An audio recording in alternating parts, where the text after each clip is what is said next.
Hello दोस्तों, स्वागत है आपका एबीपी विशंस पर। दोस्तों, हम आपसे निवेदन करते हैं कि यदि अभी तक हमें आपने सब्सक्राइब न किया हो तो चैनल को सब्सक्राइब करके बेल आइकन को दबाना मत भूलें। हमें आपके साथ की बहुत ज़रूरत है। धन्यवाद। 40 साल के दौरान जो कंपनी अमेरिका के बाजार में टॉप पोजीशन पर थी, वह साल 2016 आते आते ही डूबने लगी। कंपनी ने धड़ाधड़ कई आउटलेट बंद कर दिए, लेकिन फाउंडर की वो क्या रणनीति थी जिसके बाद गाड़ी पटरी पर आ गई। किसी सिंगल फूड को लेकर भी स्पेशल बिजनेस किया जा सकता है और उसका व्यवसाय दुनिया भर के तमाम मुल्कों में सफलता का परचम लहरा सकता है। इसे सबवे की कहानी से आसानी से समझा जा सकता है। वास्तव में यह एक प्रसिद्ध अमेरिकी मल्टीनेशनल फास्ट फूड कंपनी है, जो भारत, ब्रिटेन और अमेरिकी ग्राहकों में सैंडविच के लिए काफ़ी फेमस है। लेकिन लगातार सफलता के शिखर पर बने रहना भी इस कंपनी के लिए काफ़ी आसान नहीं था। इसे आम बोलचाल में सब के तौर पर जाना जाता है।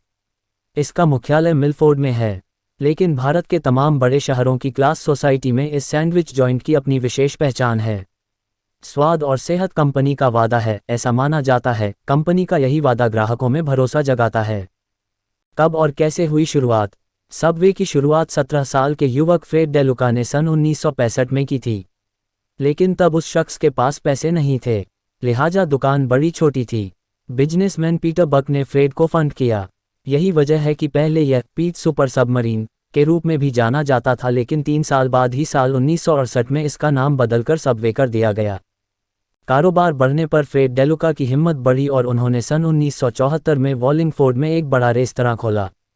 यह रेस्तरां वहां के लिए अनोखा था।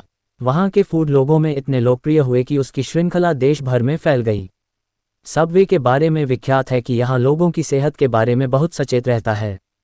लो फैट भोजन को परोसा जाता है। दुनिया में कैसे फैला सबवे का कारोबार? सबवे ने देश से बाहर अपना पहला आउटलेट साल 1978 में कैलिफोर्निया में शुरू किया था, जबकि 1996 में ब्रिटेन में पहला सबवे ब्राइटन में खुला था। इसके बाद साल 2007 से कंपनी ने फ्रेंचाइजी के तौर पर खुद को विकसित करना शुरू किया। कुछ ही समय में यह 500वें रैंक से टॉप ग्लोबल फ्रेंचाइज के रैंक 3 पर आ गया और फिर सबसे तेज़ी से बढ़ने वाली फ्रेंचाइजी का खिताब मिला। भारतीय बाजार में सबवे का जाल। सबवे ने भारत में अपना पहला आउटलेट 2001 में नई दिल्ली में खोला था। भारत के रेस्टोरेंट में सिंगल डिश का चलन बहुत कम है। यहाँ के आउटलेट पर मल्टी डिश की खासी मांग रहती है। लिहाजा सबवे जब भारत में शुरू हुआ तो यह विविध व्यंजनों के साथ आरंभ हुआ। हालांकि भारत में सबवे के किसी भी रेस्टोरेंट में बीफ की सख्त मनाही है। सबवे ने अपने मेन्यू में विस्तार किया। शहरी वर्ग में जिसकी मांग थी उसे शामिल किया गया। इसके बावजूद सबवे का मेन्यू हर जगह एक जैसा नहीं होता। अलग अलग देशों और क्षेत्रों के बीच यह अलग अलग है। सबवे जिस देश में जाता है वहाँ की धार्मिक और सामाजिक मान्यताओं का ख्याल रखता है। पतन के बाद बनाई नई रणनीति। साल 2016 तक सबवे का व्यवसाय अपने चरम पर था। अमेरिका में करीब 27,000 स्थानों पर इसका सेंटर हुआ करता था। इसके बाद कंपनी ने भारी घाटे का सामना किया, जिसके बाद सैकड़ों आउटलेट बंद करने पड़े। सबवे ने अपना टैगलाइन बदला। नया टैगलाइन बनाया, ईट फ्रेश, जिसके तहत ग्राहकों के बीच मिनटों में सैंडविच परोसे जाते थे।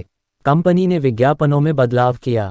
इन सब के अलावा सबवे ने 30 नवंबर 2015 को राष्ट्रीय सैंडविच दिवस मनाया और एक के साथ एक पाएं जैसे नारे देकर बाजार में पकड़ बनाई। सबवे की शुरुआत 1965 में ब्रिजपोर्ट, कनेक्टिकट से हुई थी। 17 साल के फ्रेड डेलुका ने इसकी नींव रखी थी। फ्रेड और उसके दोस्त पीटर बक ने अपना जो ब्रांड शुरू किया वो कुछ ही वर्षों में दुनिया के टॉप ब्रांड्स में शामिल हो गया। कंपनी का कारोबार 100 से ज़्यादा देशों में फैल गया। हालांकि कंपनी को लगातार पोपीज और चिक-फिल-ए जैसी कंपनियों से प्रतिस्पर्धा मिल रही थी। मुनाफे में थी सबवे, फिर भी बिक गई।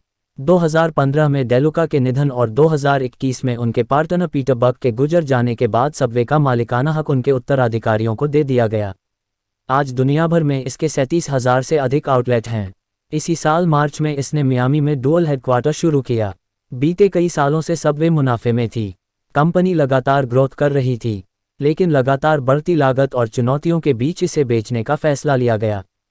रेस्टोरेंट सेक्टर में बढ़ेगा रोआक का दबदबा।